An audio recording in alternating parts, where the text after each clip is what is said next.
자, 오늘은 여러분 정적분의 개념에 대해서 한번 공부를 해보겠습니다. 이거 얘들아, 이 대본도 선생님 3년 전에 적어놓은 건데 아주 자세하게 되어 있으니까 이해하는데 좀 더 수월할지도 모르겠어요. 자, 일단 한번 또 읽어봅시다. 자, 그러니까 이게 무슨 의미인지를 한번 생각해보자는 거지. 사실 부정적분에서는 계산에 초점을 맞춰줬었다면 이게 이제 무슨 의미인지를 한번 파악해보겠다는 건데, 어차피 인테그랄도 이게 s를 길게 늘어뜨린 거라 그랬잖아. 이게 sum, 더한다는 뜻이야. 그러니까 더한다는 뜻인데 뭘 더한다는 뜻이냐면 fx 값을 다 더한다는 뜻이야. 근데 y는 fx이기 때문에 그래프하고 그러니까 y하고 fx는 완전히 같은 거거든. 그러니까 결국 인테그랄 fx dx의 의미는 y 값을 다 더해라 이런 뜻입니다. 이게 제일 중요해요. 왜? fx하고 y는 같으니까요. 인테그랄 fx dx의 의미가 뭐라고요? y를 다 더한다는 의미다. 자, 그런데 잘 봐요. 이 그래프에서 네모에서의 y 값의 의미가 뭐예요? 네모에서의 y 값의 의미는 길이죠, 길이. 자, 이 네모에서의 y 값이 2라면 그때의 2가 의미하는 건 이 길이가 2라는 걸 의미하는 거잖아. 이 길이가. 그지? 길이가 2라는 얘기이기 때문에 만약에 선생님 여기다가 a, b라고 적어주면 이건 무슨 뜻이냐면은 a부터 b까지의 y 값을 다 더하라는 얘기야. 하나도 빠짐없이 겁나 촘촘하게 다. 그래서 구간이 정해진 y값을 다 더하는 거, 그게 바로 정적분이라는 거야. 자, 부정적분은 여기 숫자가 없었지. 근데 정적분은 여기 숫자가 들어가는 거야. 근데 그게 어디부터 어디까지 뭘 더한다? A부터 B까지에 해당하는 y값을 다 더한다. 그게 정적분이고요. 이 A를 우리가 아래끝, B를 위끝이라고 불러줍니다. 자, 다시. 자, 선생님 여기서 이제 침착하게 다시 하라고 했는데, 침착하게 A하고 B 사이에 있는 y값을 다 더하면, 그러니까 초록색을 보자 얘들아. 초록색. 야, A부터 B 사이에 있는 y값을 다 더하게 되면 어떻게 되겠어 얘들아? 그치? y값을 다 더한다는 얘기는 이 길이를 다 더한다는 얘기니까 A부터 B 사이에 있는 모든 숫자에 대해서 y값을 이렇게 다 더해주면 어떻게 되겠니? 이 전체에 해당하는 넓이를 구할 수가 있겠죠. 넓이 자체는 전부 다 길이의 합으로 표현할 수 있거든. 그치? 따라서 여기 길이를 다 더한다는 건 A, B와 이 곡선으로 둘러싸인 이 빗금친 부분의 넓이를 구하는 것과 같다는 얘기야. 오케이? 빈틈없이 촘촘하게 다 더하는 거니까. 따라서 인테그랄 A부터 B까지 fx dx가 의미하는 것은 넓이와 관련이 있는데, 이게 조심해야 될 게 이게 항상 이 값이 양수만 나오는 건 아니에요. 자, 왜인지 다시 한번 봅시다. 그래프가 만약에 이렇게 있다면 아까 선생님이 얘기했지, 이거의 의미가 뭐라고? A부터 B 사이에 있는 모든 y값을 다 더하는 건데, A부터 B 사이에 있는 모든 y값이 지금 이 경우라면 얘가 그래프가 x축 밑에 있기 때문에 y값이 다 음수잖아요. 그러니까 A부터 B 사이에 있는 모든 y값을 다 더하게 되니까 음수를 다 더하게 되니 이 값 자체도 음수가 나온다 이거야. 그지? 그렇지만 이건 넓이하고 관련이 있죠. 이게 지금 이 길이에다가 다 진짜 이 길이에다가 전부 다 마이너스 값이 붙어 있는 값을 다 더한 거기 때문에 거기다가 절대값을 붙여주면은 넓이에 해당한다고 볼 수 있는 거죠. 여기에 절대값을 붙여주면 그때는 여기서부터 여기까지 해당하는 빗급친 부분의 넓이를 구하는 것과 관련이 있는 거라고 볼 수 있는 거죠. 예, 구간 내에 y값 촘촘하게 다 더한다고 생각하시면 된다는 거야. 어쨌든 정적분은 그런 의미예요. 그래서 예를 들어서 마이너스 1부터 3까지 fx dx가 의미하는 건 뭐다? 마이너스 1에서 3 사이에 있는 모든 y값을 촘촘하게 다 더한다는 건데, 이거를 계산해내는 게 정말이지 중요한 정리가 한 가지 있는데, 교과서에는 증명이 나와있지만 사실은 증명을 생략하고요. 이걸 뭐라고 부르냐면은 정적분의 기본 정리라고 부르는데, 그 방법은 이렇습니다. 어떻게 하냐면요, 1단계는요 이 fx의 부정적분을 구해요. 그 다음 2단계에서 꺽쇠 괄호를 해주시고 3단계에서 3과 윗끝과 아래끝을 적어주신 다음에 마지막에 어떻게 하시느냐, 이걸 대입해. 자, 위에 끝 먼저 대입하고요, 아래 끝 대입하신 다음에 빼면 돼요. 뭔 소리냐면, 자, 이 문제 한번 풀어본다고 해보자. 자, 이 정적분을 계산하는 방법에 대한 얘기를 하는 거야. 먼저 이거의 부정적분을 먼저 구하라고. 이거의 부정적분 뭐였어? 이거였지, 그지? 가로를 쳐준 다음에 윗끝과 아래끝을 적어주시고, 윗끝을 먼저 요 밑에 안에 식에다가 대입하라 이거야. 4 대입하니까 어떻게 돼? 그렇지. 이렇게 되겠지. 그지? 4 여기다 들어가면은 8 플러스 C가 되고요. 다음 여기 2 들어가 봐요. 그럼 어떻게 돼요?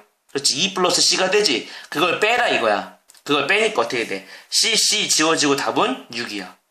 이렇게 계산하는 게 정적분의 기본 정리야. 그러니까 정적분의 계산하는 방법에 대한 얘기지. 그런데 여러분도 아시겠지만, 지금 확인해봤지만, 이 적분상수 C는 어차피 정적분의 계산 과정에서 사라지기 때문에 정적분 할 때는 굳이 앞으로는 C를 안 쓰셔도 됩니다. 어차피 사라질 거기 때문에. 그러니까 앞으로 정적분을 할 때는, 계산할 때는 이 C를 안 쓰고 할 수 있다. 이런 얘기를 하고 싶은 거예요. 자, 그래서 이제 앞으로는 문제를 해결할 때 이렇게 해결할 수 있다. 이런 얘기입니다. 자, 이걸 계산해라. 그럼 어떻게 하면 된다고? 이걸 계산한다. 먼저 안에 있는 녀석의 부정적분을 구한다. 적분상수 떼버리고요. 그러면 부정적분 하면 이렇게 되겠죠. 확인해봐 얼른. 이거 미분하면 이해되잖아. 그지? 거기다가 위 끝과 아래 끝을 대입한 다음에 빼면 돼. 여기다 1 집어넣고 0 집어넣어서 빼면 되는데 어차피 0 집어넣으면 0일 테니까 결국 1 들어가서 계산한 값이 답이 된다는 거죠. 오케이? 야, 그러니까 이것도 가능하다는 얘기야. 뭔 소리냐면 이렇게 정적분 앞에 2가 있는 경우는 어떻게 하면 돼? 먼저 이 녀석의 정적분을 계산해주면 돼. 오케이? 똑같이 이거의 부정적분을 안에 적어주시고 위 끝 대입하고 아래 끝 대입한 값에다가 마지막에 나중에 2를 곱해서 계산해주면 된다. 이런 얘기입니다. 자, 이해되시죠? 자, 좋아요. 그 다음에 정적분의 성질을 좀 몇 가지 공부해 볼 건데 정적분의 성질 첫 번째는 적분 구간을 쪼갤 수 있어요. 뭔 소리냐면, 자, 아까 우리가 넓이, 이게 지금 그래프가 위로 올라와 있기 때문에 모든 y값이 전부 다 양수이기 때문에 이건 넓이와 해당이 되고요. 그러면 a부터 b까지 fx 값을 적분하게 되면은 이거 싹 더하니까 이 부분의 넓이가 나오는데 이거를 이렇게 쪼개갈 수 있다는 거지. 자, A하고 B 사이에는 상수 C가 있다면 A부터 C까지 적분한 다음에 이어서 C부터 B까지 적분하면 A부터 B까지 적분할 때 이렇게 중간을 끊어서 정적분해도 끊임없이 정적분할 수 있다는 뜻이기 때문에 결국 얘하고 얘는 같은 거죠. 괜찮아요? 이해되세요? 그러니까 예를 들어서 마이너스 2부터 5까지 fx를 정적분해라. 그러면 어떻게 할 수 있다고? 마이너스 2부터 5 사이의 숫자로 끊어갈 수 있다는 거야. 마이너스 2부터 1까지 한 다음에 그대로 이어서 1부터 5까지 정적분해줘도 아무 문제가 안 된다. 이런 얘기입니다. 오케이? 자, 그러니까 예를 들면 이런 문제가 가능하다는 거죠. 마이너스 1부터 2까지 절대값 x를 적분해라. 여러분도 아시겠지만 절대값 x는 두 가지 버전으로 나올 수 있죠. x로 나올 수도 있고 마이너스 x로 나올 수도 있지. x가 양수인 경우에 0 이상인 경우에 이렇게 나오고 0보다 작은 경우에 이렇게 나오기 때문에 이 함수 자체가 구간에 따라서 값이 다르기 때문에 얘를 적분하려면 구간을 나눠서 해야 돼. 그럼 어떻게 하면 되겠어? 마이너스 1부터 어디까지 갈까? 그렇지. 마이너스 1부터 0까지 간 다음에 0부터 2까지 적분해주면 되는 거야. 그런데 마이너스 1부터 0까지는 이 우리가 다루고 있는 x 자체가 이미 지금 음수기 때문에 절대값이 뻗고 나올 때 마이너스 x로 나오는 거고 0부터 2까지 적분할 때는 우리가 다루고 있는 x가 양수기 때문에 얘가 x로 나오는 거야. 그 나머지 과정은 다 똑같이 정적분의 기본 정리를 이용하시면 해결할 수 있다는 거죠. 느낌 오십니까? 쪼갤 수 있다는 거 기억해 두시고요. 자, 마지막으로 자, 어차피 고민 상담소가 있으니까 너무 걱정하지 마시고 끝까지 한번 설명을 해보겠습니다. 자, A부터 B까지 fx, dx를 적분한다는 얘기는 다시 한번 반복하지만 이 녀석의 부정적분을 구한 다음에 위끝 대입하고 아래끝 대입해서 빼는 거잖아요. 그런데 만약에 이번에는 위끝과 아래끝의 자리가 바뀌게 되면 이거 어떻게 될까를 생각해보면 그러니까 얘 자리를 바꿔보겠다 이거야. 그러면 BA 이렇게 된다는 얘기지, 그지? 자, 그럼 마찬가지로 똑같이 부정적분을 구한 다음에 A하고 B를 집어넣어서 이렇게 뺄 거 아니야. 이거 들어가고 이거 들어가서 빼겠지? 야, 그러면 얘하고 얘는 지금 무슨 차이냐? 여기다가 마이너스 곱하면 얘잖아. 괜찮지? 여기다가 마이너스 곱하면 얘잖아. 그러니까 따라서 얘하고 얘는 무슨 차이야? 위끝과 아래끝의 자리가 바뀌게 되면 이렇게 마이너스가 생기는 거에 차이가 나는 거죠. 아, 느낌 오죠? 그죠? 따라서 아래끝과 위끝의 자리가 바뀌면 마이너스가 생긴다는 사실을 이용해서 두 개의 자리가 바뀌면 마이너스 생기니까 이런 문제가 가능하다는 겁니다. 자, 2부터 4까지 fx를 적분하게 되면 값이 만약에 3이라면 위에 끝과 아래 끝의 자리를 바꿔서 4까지 4부터 2까지 적분한다라고 했을 때 값은 뭐가 된다? 그렇죠. 여기다 마이너스 붙인 거 마이너스 3이라는 사실을 알 수 있습니다. 오케이. 자, 그 다음 마지막 세 번째는 얘들아, 야, 이게 지금 이 값이 같을까 다를까를 생각해보자. 지금 선생님 얘기하는 건 부정적분이야. 자, 이건 지금 같이 x제곱 x1 제곱 t1 같은데 지금 적분 변수가 다른 거지. 얘는 x고 얘는 t고. 그럼 당연히 이 결과는 다르다는 거야. 왜냐?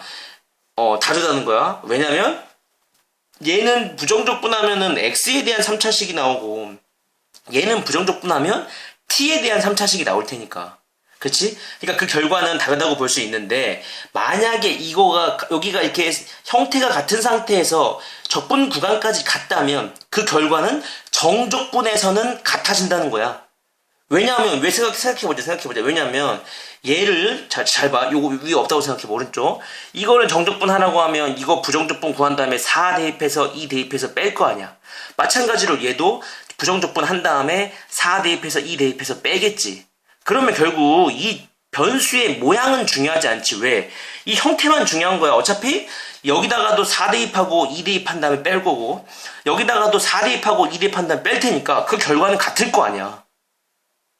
그렇겠다, 그지?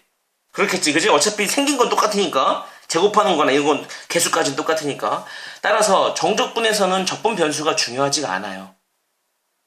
그래서요 이런 문제를 해결하라고 하면 여기 지금 빨간색으로 써있는 거는 선생님 나중에 고친 거고 만약에 t였다고 쳐봐. 여기는 x였고 여기는 t였다고 쳐봐.